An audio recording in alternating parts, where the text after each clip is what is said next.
mengenalkan Jawa Timur. Itu tidak harus Anda membuat sesuatu yang besar, tapi memberi informasi yang valid, mengemas dengan bagus, menyampaikan sehingga orang masyarakat Jawa Timur maupun di luarnya bisa ikut menjaga itu. Saya kebetulan dulu aktif di Dewan Kesenian dengan teman-teman bagaimana untuk mengenalkan Gunung Penanggungan. Teman-teman muda di sana itu sampai mengadakan event jelajah situs. Jadi menyampaikan pesan pentingnya Gunung Penanggungan ini diselamatkan ini loh. Ini kan melibatkan para pecinta lingkungan. Hal-hal semacam itu loh. Kalau tidak keterlibatan semua pihak, itu akan berat. Itu maksud saya.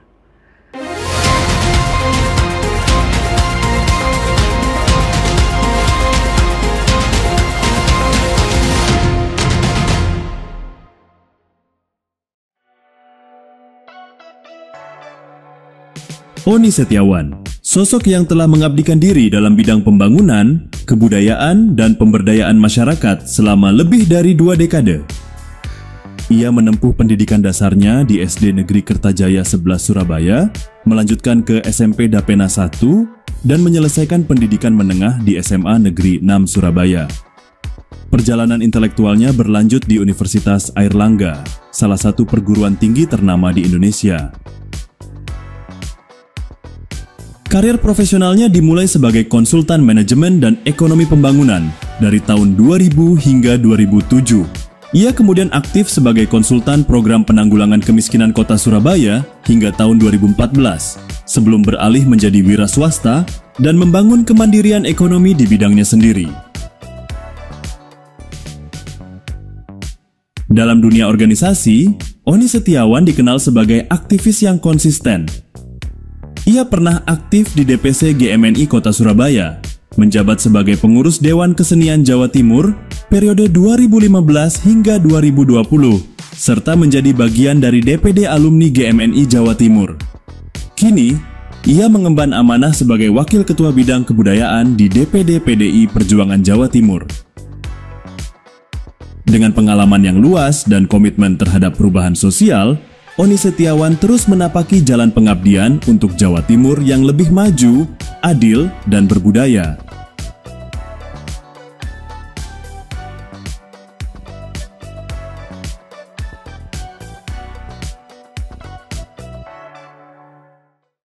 Assalamualaikum warahmatullahi wabarakatuh. Salam sejahtera untuk kita semuanya.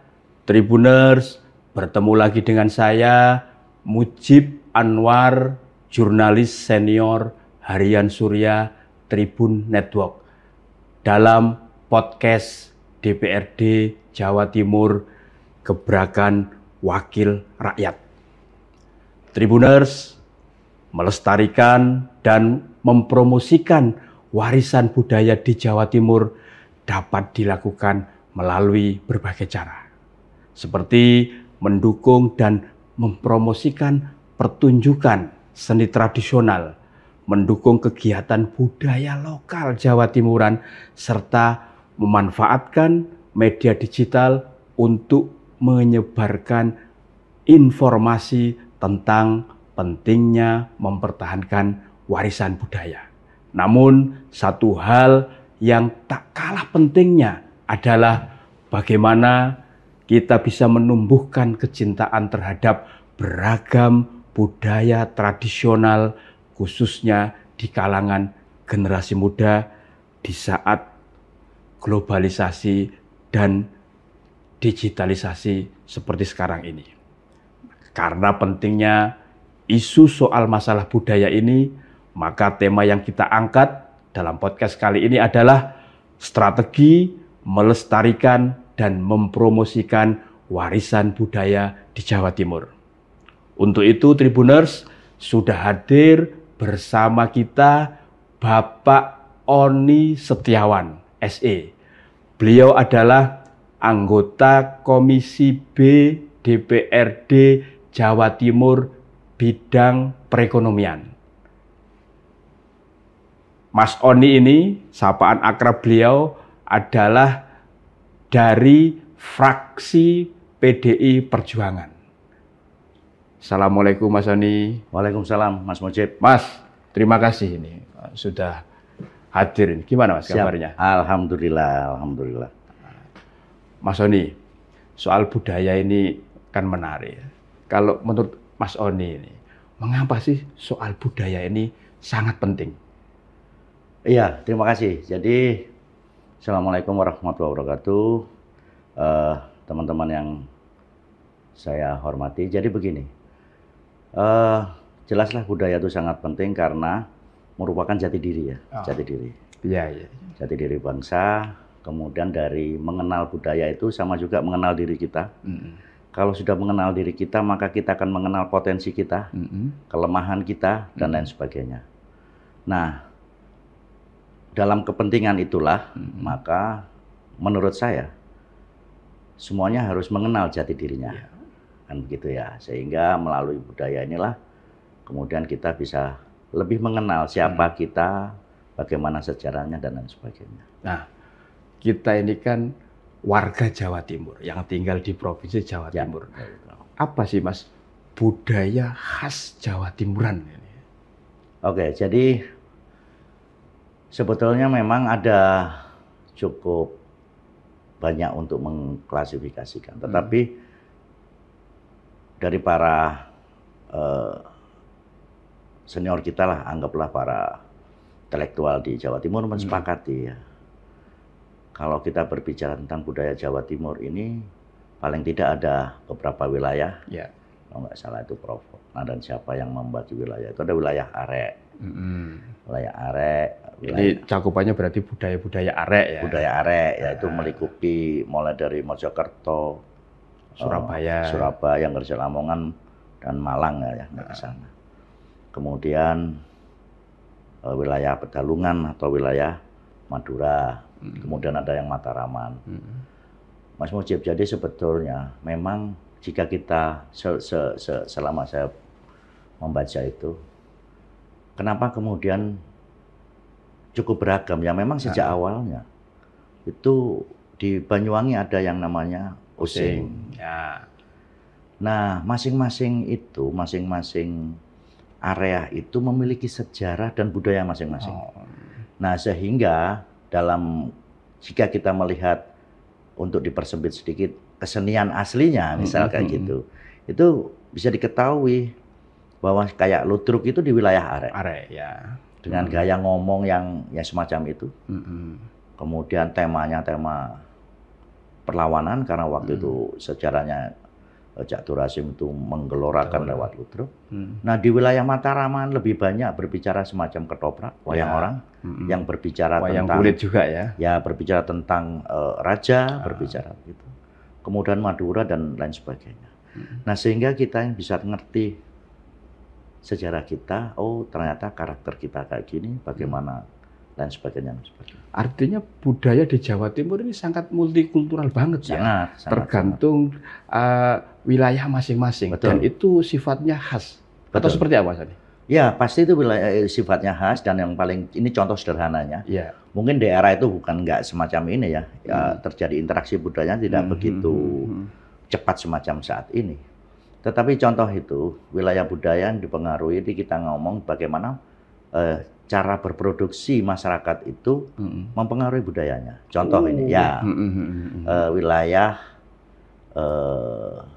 katakan agraris. Ya.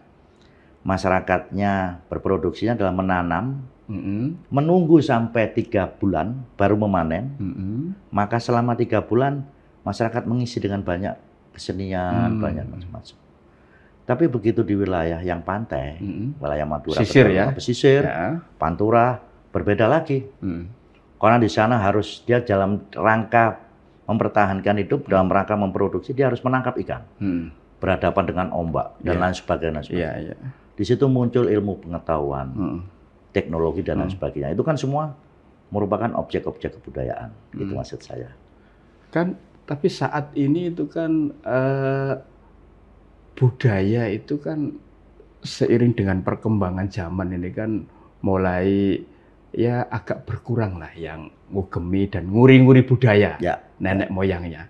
Tanggapan Mas Sony? Jadi begini, mungkin kita harus sedikit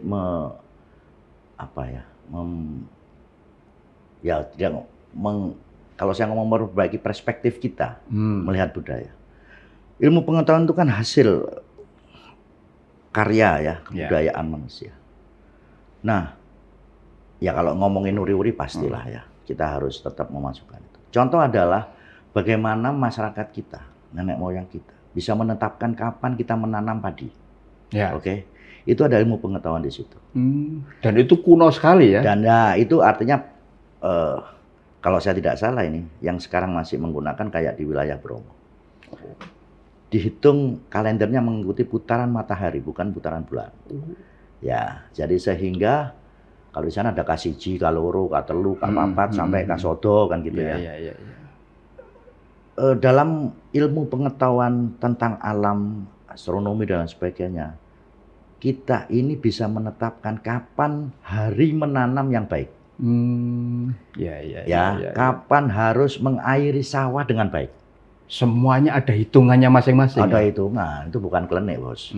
Itu ilmu pengetahuan. Dan itu nanti juga terkait dengan soal hasil. Betul dong. Tanamannya. Betul. Pada saat ini ya, waktu kita dari sekitar Mojokerto. Pada sebelum ditanam, mereka berdoa kepada Tuhan. Saya besok mau nanam. Artinya di rentang waktu hitungan pasaran, misal Senin apa sampai Sabtu. Di kisaran itu saya mau menanam. Ya dengan bahasa masing-masing lah. Ya Allah ya Tuhan, ini semoga tanaman saya nanti. Ini belum biji, masih biji loh ya. Direndam di air gitu. Sebelum ditanam. Karena sama makhluk hidup diajak ngomong kadang-kadang itu, bibit itu. Karena dia menggantungkan produksinya kepada itu. Dia tanam pada waktu yang tepat, diairi.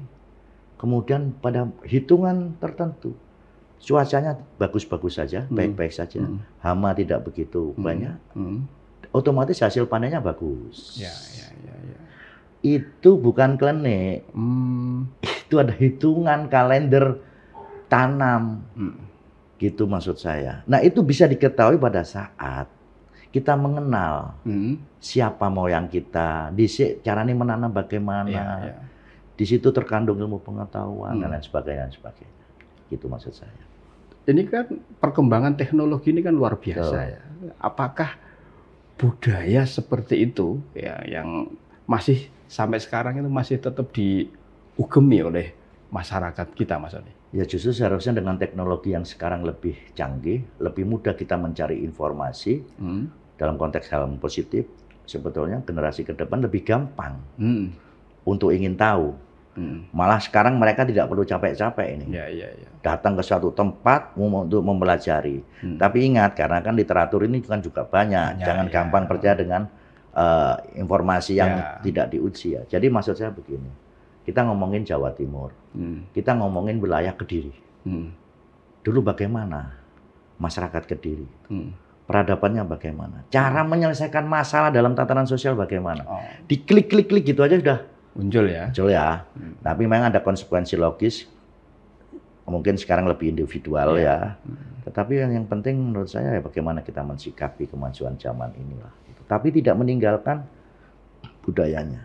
Ya, itu yang menurut saya. Ya kita yang namanya budaya itu interaksi terus. Nggak bisa kemudian dia sangat dinamis. Saya pikir itu.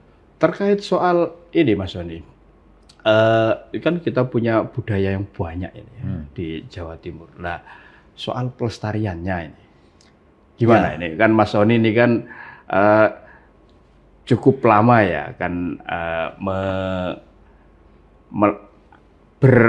membersamai ya para pelaku budaya di Jawa Timur kan seperti itu. Ya, jadi sebetulnya saya daripada salah ya nggak apa-apa ya sebentar supaya nggak.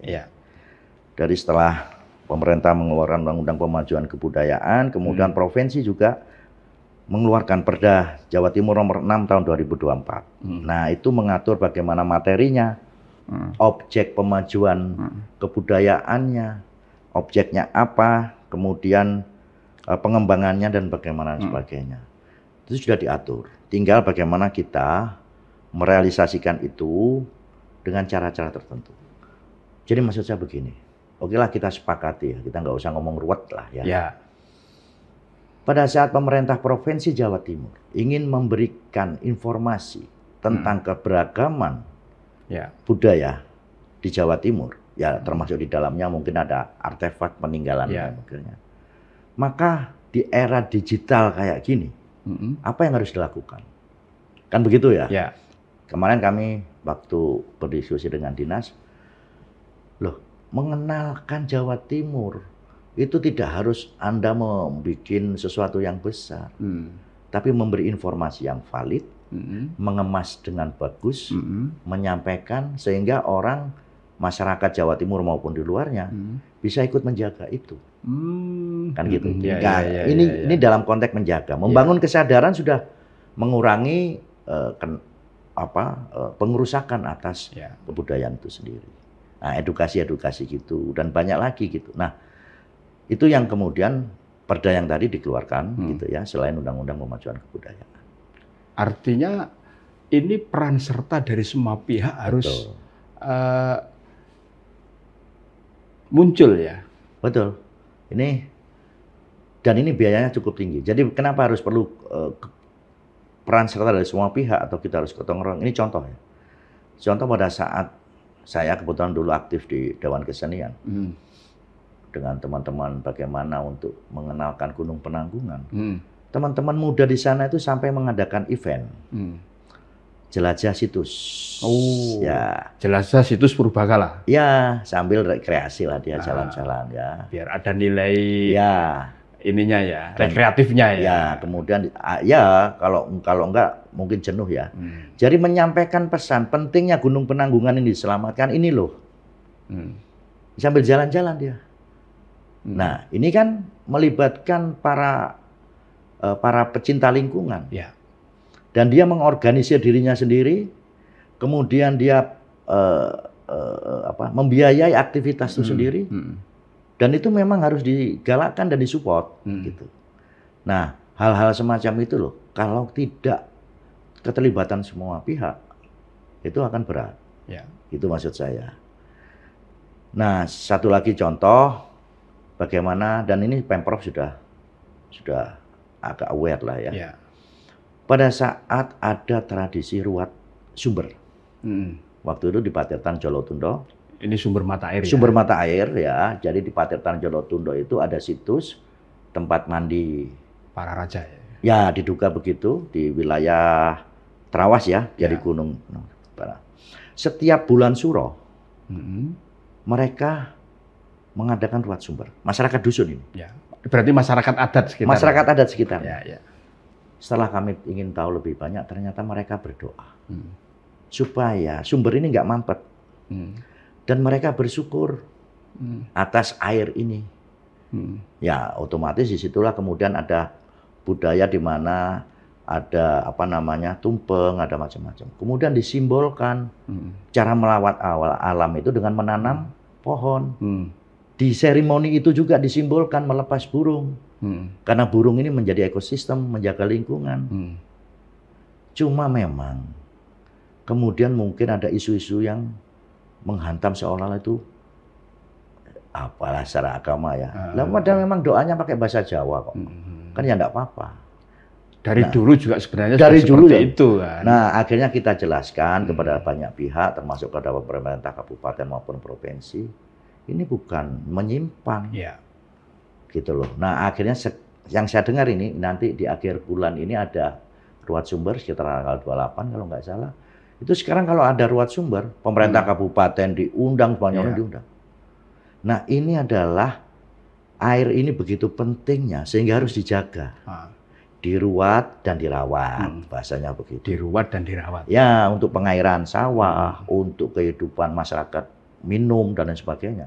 Kalau nggak ada air gimana? Artinya momentumnya sebenarnya sebentar lagi karena di akhir bulan kan sudah masuk bulan Suro kan? Betul, tanggal 28 kalau nggak salah. Mas, kan ini kan jenis budaya kan ada macam-macam ya. Ada peninggalan budaya tak benda. Nah, yang tadi Mas Oni sebutkan salah satunya kan yang situs Penanggungan itu tadi kan. Ada peninggalan budaya yang benda dan macam-macam. Nah, tadi karena sudah disinggung, mengapa sih sebenarnya kan soal penanggungan ini menjadi sangat penting diketahui oleh terutama generasi muda kita ya kan seperti itu. Jadi di Gunung Penanggungan itu secara teritori dia berada di 2 kabupaten ya, Kabupaten Mojokerto dan Pasuruan. Oke ya. Sehingga provinsi punya kepentingan untuk itu menjadi wilayah yang perlu dikonservasi. Nah, di sana ditemukan banyak situs. Ya, banyak situs. Yang terakhir saya 168 atau berapa. Yang ini ya, teman-teman Ubaya ya. Ubaya ya kayaknya ya, teman-teman Ubaya ya. Nah, saya sendiri bersama teman-teman Dewan Kesenian Jawa Timur dan para aktivis itu melihat ada banyak situs yang dalam kacamata awam kami. Oh, ternyata Gunung Penanggungan ini sudah dihuni manusia, bisa katakan 4 generasi. Contoh ini, peninggalan Patirtan Jolotundo. Itu di sekitar tahun 900. Belum lagi ada situs yang lain. Artinya kalau sekitar tahun 900 berarti sebelum Majapahit ini? Ya belum loh. Kan Majapahit 1000. Masih Medang, masih awal-awal.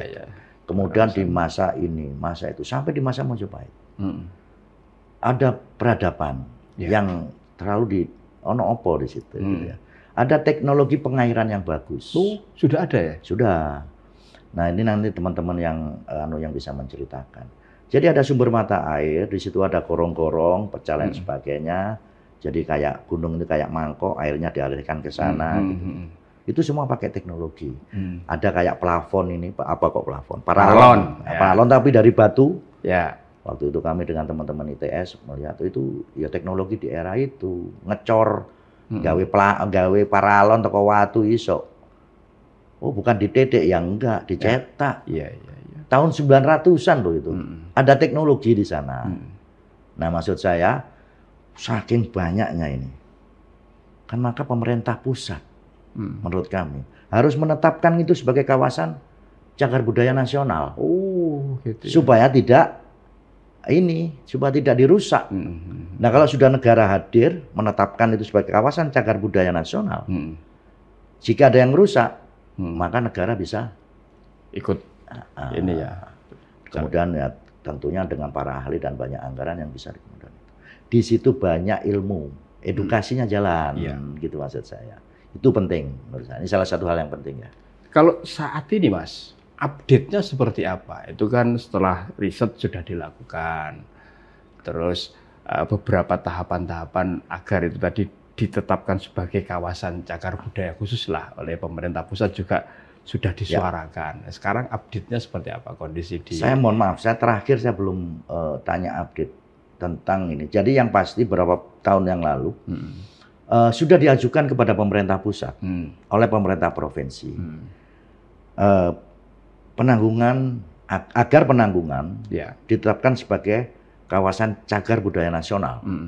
Nah nanti jika usulan itu kemudian direspon, biasanya tahapannya adalah tim pusat turun untuk mengecek benar nggak, meskipun di sana sudah ada BPJB waktu itu kita sudah disampaikan apa studi dan sebagainya. Nah coba nanti terakhir saya coba tanya sejauh mana ini update-nya, karena yang sudah berapa tahun yang lalu itu disampaikan. Ini kan sekarang kan di era pemerintahan sekarang ini kan.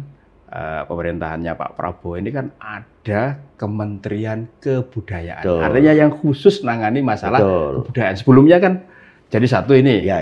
Nah, apakah ini ada harapan, Mas? Sangat. Agar lebih memperhatikan soal budaya, peninggalan masa lalu leluhur kita. Saya berharap itu menjadi perhatian dari pemerintah pusat ya.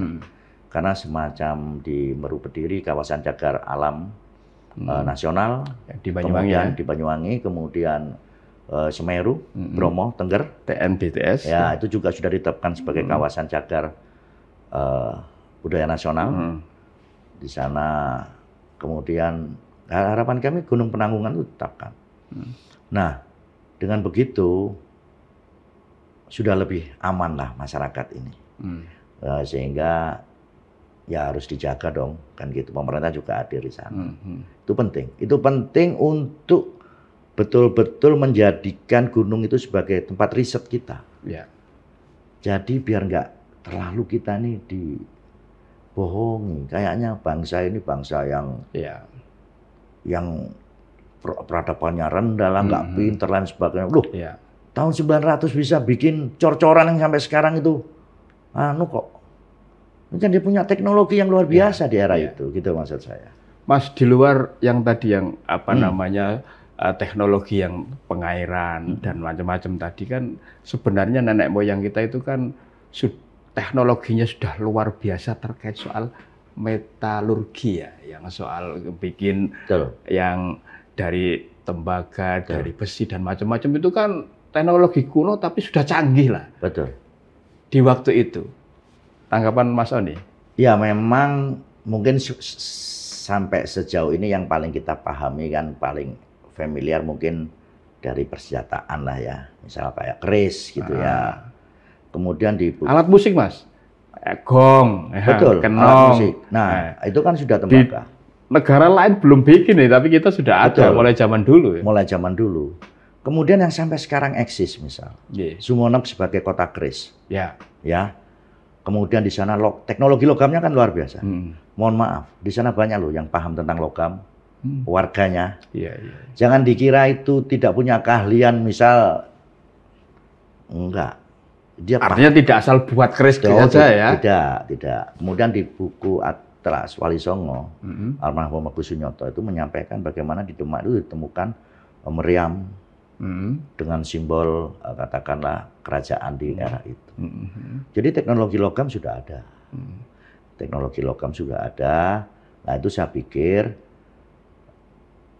pemerintah ini ya tentulah membutuhkan anggaran untuk menginformasikan. Biar mental bangsa kita ini nggak down. Biar nggak down. Biar nggak.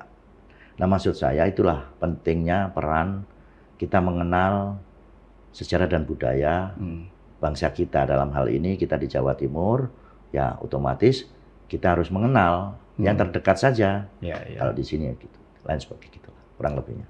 Artinya soal promosi, sosialisasi dan edukasi mengenalkan budaya warisan luhur, khususnya kalau kita di Jawa Timur, Jawa Timuran lah, ini menjadi sangat penting ya Mas? Sangat penting. Nah, bentuknya nanti seperti apa? Macam-macam ya. Waktu kalau kita, saya sederhana gini begini. Pada saat kita mempelajari sejarah dan budaya, kadang-kadang nggak menarik toh. Nah ini kan zaman ini harus metode kita harus dibikin yang lebih menarik lah. Yang bikin satu event lah. Kemudian di situ ada pagelaran seni. Di situ ada lokakara, di situ diinformasikan, dikemas yang menarik.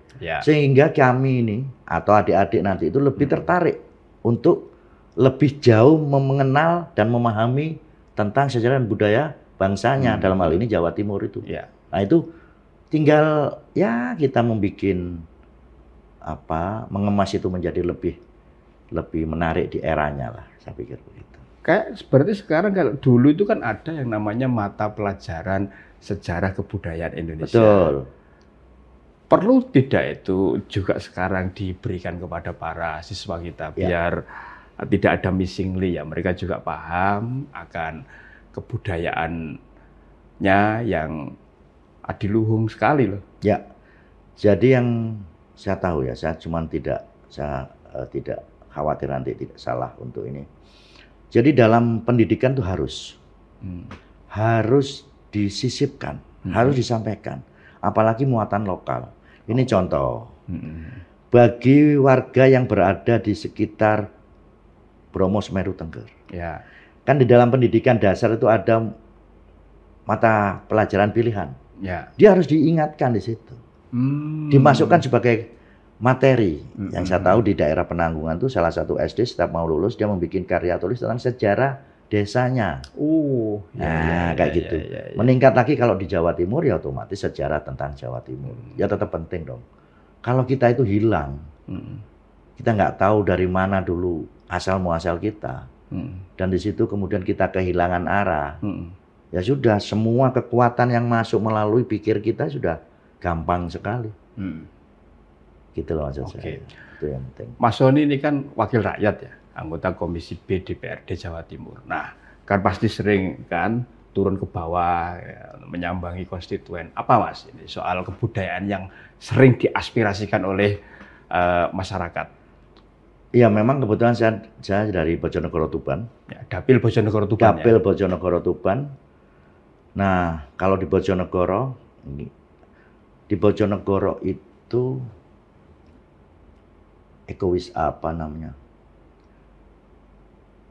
wisata geologi. Ya, ekowisata. Ya. Di sana tempatnya minyak. Ternyata ribuan tahun yang lalu. Itu sudah ditemukan bagaimana kemudian alam ini menunjukkan bahwa di situlah memang. Ya. Kemudian di sana ada di Kecamatan Margomulyo, mungkin sekarang almarhum tokohnya, tapi ada masyarakat Samin. Ya. Yang sudah mendunia ini. Samin Surasentiko ya, tokohnya dulu ya. Nah, ternyata di sana itu nilai-nilai budaya Samin luar biasa. Jujur, terbuka, toleransi dan lain sebagainya. Ajaran. Kemudian yang terbaru bukan terbaru, sudah lama, cuma saya baru tahu. Itu di Bojonegoro juga ditemukan peninggalan Wong Kalang. Wong Kalang? Lebih tua lagi ini. Wong Kalang. Nah, kalau di Tuban... Ini sekitar tahun berapa, Mas? Aduh, itu... Sebelum Raja Angling Darmo lah. Kira-kira yang pernah kan diasosiasikan dengan Bojonegoro. Kalau ngomongin tentang era ya, habis Mojopahit, keluar Demak, Majang, Mataram, gitu ya. Dan dia ada di era itulah. Iya. Cuman menurut penjelasannya, Wong Kalang itu termasuk masyarakat profesional. Dia hidup di hutan. Dia ahli kayu. Bukan teknologi kayu ya maksud saya. Ahli kayu ya. Ahli kayu. Pertukangan lah kalau sekarang. Nah, bagaimana arsitektur rumah kami meyakini beliau-beliau ini punya kontribusi besar. Dan oleh Bojonegoro itu sudah dimasukkan di dalam buku Bunga Rampenya kalau nggak salah. Itu di Kecamatan Malo. Karena di situ juga ditemukan makamnya Wong Kalang. Kemudian rumah asli gitu. Dan pohon jati, kayu jatinya Bojonegoro ini luar biasa. Itu kenapa para ahli kayu, nah kan begitu ya, maksud saya mungkin itu. Nah ini kan edukasinya jalan, dan di sana sudah, itu menjadi wisata.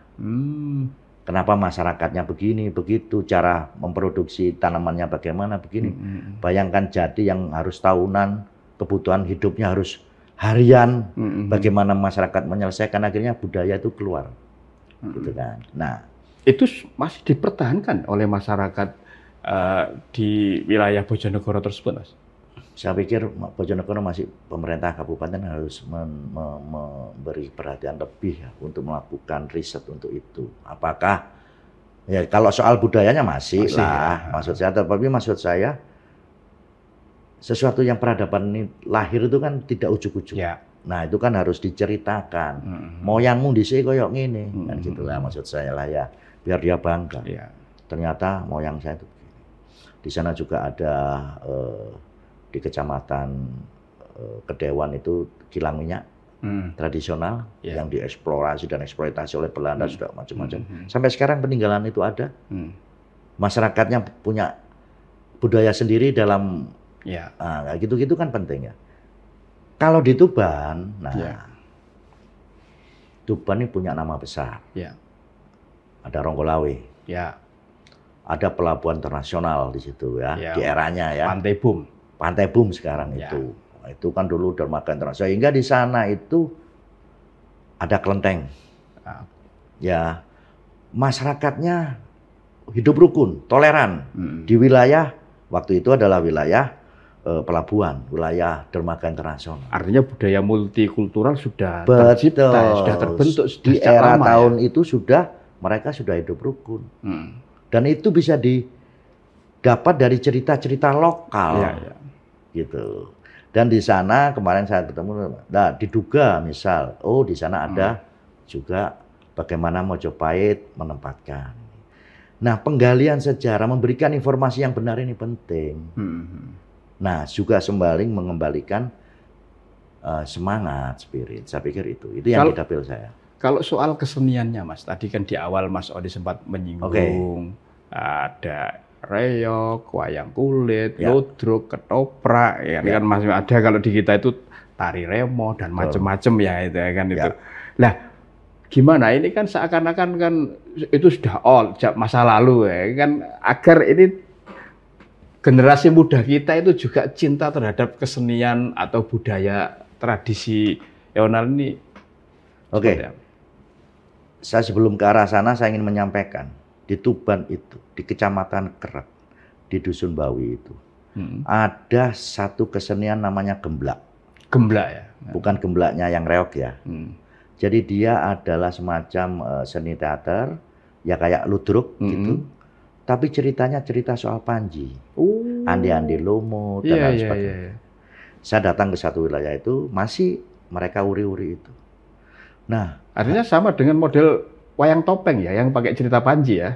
Ya, cuman ini tanpa topeng ya kayak hanya make up gitu. Iya. Kami pernah meminta mereka untuk main. Ya. Nah, teman-teman kesenian ini kalau mau tampil biayanya kan tinggi. Ya. Kalau mereka harus membiayai, enggak lah, berat bagi dia. Mau ditiketkan siapa juga. Jadi pernah kita bikin acara itu ya sampai meramaikannya ada pasar malam macam-macam. Nah disitulah peran pemerintah. Peran pemerintah hadir, ya panggungkan, biayai mereka, tampilkan. Dan itu di beberapa informasinya ya di beberapa negara lain itu dibiayai negara memang, sehingga dia performnya bagus. Orang bisa menikmati. Di sana juga ada ludruk, binaan kami juga ada reog. Tapi itu kan kita sepakati lah, teman-teman sepakati bahwa reog itu dari Ponorogo, ludruk lebih mengarah ke Jombang, Mojokerto dan Surabaya. Nah, yang sinder juga ada Mas di sana. Ya. Tuban khas Tuban kan sinder ya. Maksud saya ternyata yang namanya gemblak ini tadi, di Bawi ini tadi, di Kecamatan Kerek ini tadi, itu hanya ada di Tuban. Tidak ada di daerah lain. Artinya belum terduplikasi ya dibawa ke daerah lain ya? Belum, dan itu memang jadi konservasi dan sudah ditetapkan sebagai objek wisata. Peninggalan ya. Peninggalan ya. Ya, peninggalan. Nah, maksud saya itu harus campur tangan pemerintah diperlukan. Nah, kalau enggak kan generasi mudanya nggak kenal itu. Ya. Saya yakin banyak orang nggak kenal di sana. Karena nggak pernah tampil, jarang. Iya. Gitu maksud saya. Artinya perlu ya Mas ya, nanti dari yang tadi Blawi ya? Bawi tadi, nanti Bawi Kerek tadi diangkat ke panggung regional, nasional, bahkan global. Ya? Nah, itu perlu dilakukan. Kemudian menurut saya ini ya karena terlalu beratnya pergerakan ini, cobalah dilarikan ada aspek ekonomisnya. Ya. Kalau tampil itu nggak ada artinya kita bisa menarik wisatawan datang ke satu tempat dengan menampilkan kesenian itu. Kita publikasikan dengan baik sehingga ada pergerakan ekonomi di sana. Gitu loh maksud saya. Artinya perlu Mas semacam kayak misalkan pemerintah daerah setempat membuat semacam kalender budaya. Betul. Yang di situ nanti bisa diisi oleh budaya-budaya lokal agar masyarakat luas lebih tahu. Betul. Jadi menurut hemat saya, bantulah para pelestari budaya ini dalam artian seni dan budaya ini dan publikasikan dengan baik, fasilitasi dengan baik. Ini contoh. Jika itu di Tuban, maka warga di sekitar Kabupaten Tuban bisa hadir di sana. Melihat, menikmati kesenian, menikmati alam, menikmati kuliner, membelanjakan uangnya di sana, ada pergerakan ekonomi. Dan itu penting. Membangun spirit kembali. Itu penting. Artinya sekarang fasilitasinya misalkan dalam bentuk panggung terbuka untuk rakyat gitu, ya masih perlu dimunculkan lagi. Sangat diperlukan. Tentunya dengan bentuk yang beda ya, karena sekarang perkembangan zamannya kan juga beda ya. Itu kalau kemudian kesenian itu cukup ditampilkan di daerahnya saja. Kemudian mengundang orang untuk hadir, itu sudah luar biasa. Di Kerek itu sudah ada tempat-tempat objek wisata yang lain. Hanya kan orang belum ke sana gitu loh. Secara umum ya, orang di luar ya belum ke sana. Dan ini menurut saya peran pemerintah dorong itu, tampilkan itu, publikasikan dengan baik, datangi. Gitu maksud saya. Tapi dengan perkembangan teknologi sekarang yang luar biasa kan sebenarnya bisa Mas nanti salurannya misalkan lewat platform sosial media. Betul, Kan di situ kan betul. banyak kan pilihannya, ada Betul. YouTube, ada Facebook, ada TikTok. Nah itu kan bisa diakses oleh siapapun dan dari manapun. Betul. Nah, yang lebih menurut itu betul. Sekarang alatnya adalah di era digital ini, carilah siapa yang concern, yang mempublikasikan, memberikan informasi dan A sampai Z itu, agar mereka ini eksis, mereka dikenal dan sebagainya. Saya setuju itu. Oke. Mas Oni, berarti apa ini kalau menurut Mas Oni tantangan terbesar dan terberat untuk menjaga warisan budaya di era globalisasi dan digitalisasi seperti sekarang ini, Mas? Ya menurut saya karena informasi yang begitu cepat. Kemudian setiap dari kita ini bisa melihat apapun yang bisa dianggap lebih menarik dari tempat lain, sehingga bisa jadi melupakan yang kita miliki sendiri. Dan ini kan tantangan. Maka menurut saya, buatlah hal-hal yang kemudian harus kita konservasi, harus kita pelihara, kita jaga dan kita majukan, juga lebih menarik. Jangan asal-asalan gitu kan. Konten-konten itu menjadi penting untuk edukasi ke depan. Soalnya kalau kita nggak ngimbangi gitu ya wis tambah nggak, generasi muda semakin tidak mau mencari tahu, tidak mau menjaga, dianggap itu wis nggak penting gitu. Nah kita harus kita nggak bisa menutup mata ini gitu, dari ini. Oh memang eranya begini kok. Saran dari Mas Oni ini sebagai anggota DPR Jatim ini kan apa ini terkait soal pentingnya budaya? Ya, jadi Pemprov Jatim ini menurut saya harus punya strategi yang agak fokus pada soal pelestarian dan pemajuan kebudayaan ini. Oke. Kalau kemudian anggaplah ngomongin anggaran ini terbatas, misal gitu ya, difokuskan kemana? Dengan target apa? Contoh ini, yang murah adalah kita membuat konten tentang kebudayaan Jawa Timur. Fokus di sana. Bikin yang bagus, digarap betulan, dan itu akan membantu kita menjaga peninggalan itu tadi. Ini salah satunya. Ya kalau ngelambiar, ya malah nggak ada yang ngelambiar itu. Mas, terakhir ini, apa pesan dari Mas Oni ini agar masyarakat Jawa Timur tetap menjaga, melestarikan budaya lokalnya, nguri-nguri budaya? Ya, seperti yang tadi saya sampaikan bahwa kita ini punya jati diri. Itu penting ya. Untuk diketahui dan untuk dipertahankan. Yang namanya jati diri. Kalau enggak diombang-ambingkan ini. Kan gitu ya, itu yang pertama. Yang kedua dalam rangka menjaga kebudayaan kita. Menjaga nilai-nilai dan peradaban ini tadi.